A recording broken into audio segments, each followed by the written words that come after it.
Right, so we've made the beginning triangle for our first row, and the next thing we're going to make is an actual square. So it's made slightly differently to the one that we've just done.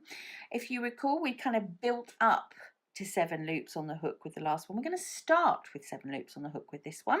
So it's a little bit different, but the main technique is the same.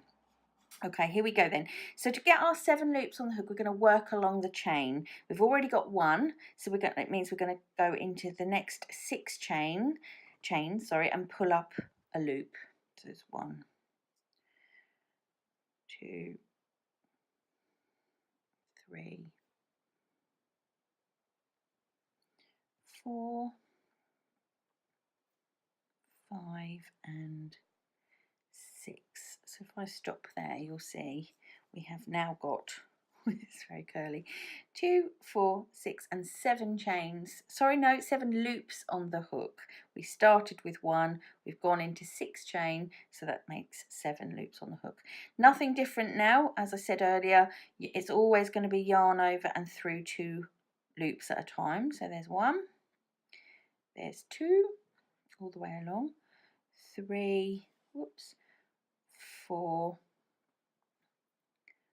5 and 6 times. So look, we've made the base, if you like, of the first full square.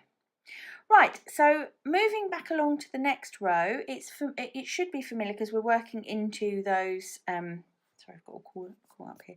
We're working into those uprights again, and the uprights are fairly obvious when you look at it like this. If I take my hook out there, your first one is here, here, here, here and here. So they're nice and visible right from the get-go on this one. So we're going to go into every single one. So under the first one and pull up a loop, then all the way along. So it's 1, 2, 3, 4, 5. So we have 5 uprights to work into, and then into our chain again. So that's just like we did last time, picking up loops through the uprights and then 1 in the chain. The difference being is that you're always, for this part, going to have 7 loops on your hook, as I said before. So 2, 4, 6, 7. Just check every time until you're confident. When you've got 7 loops on the hook, you're ready to go back again, which is the yarn over and pull through 2. So that's 1, 2, 3, 4, 5 and 6 times, and now we've got 2 rows, and it's open at the moment, but that's going to be filled in and make a nice square. So we want to do what I've just done. We need to do that 4 times in total, so I'm going to go through and just going to show you one more time.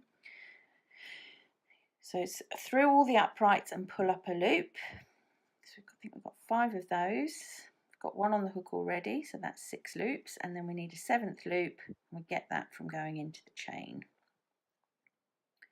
So there we are, 7 loops on the hook, doing our return, yarn over through 2, yarn over through 2, all the way along. Okay, so that's the second repeat of that we've done. I'm going to do 2 more and we'll see how we finish this off.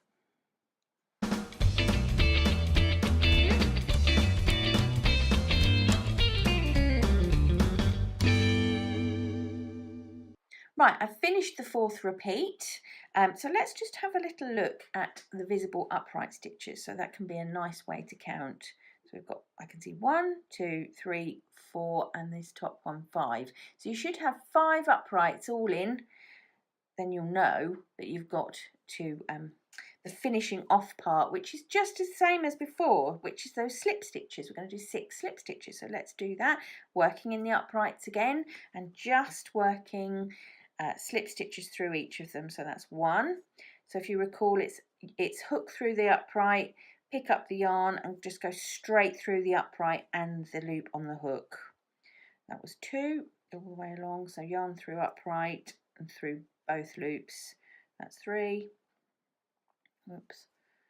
Yarn through upright all the way along, up was 4, this is 5. Now your last slip stitch is going to be worked into the chain just to finish that corner off nicely. Let's do that.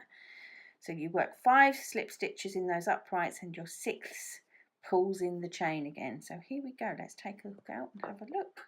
We have now got a beginning triangle and a square.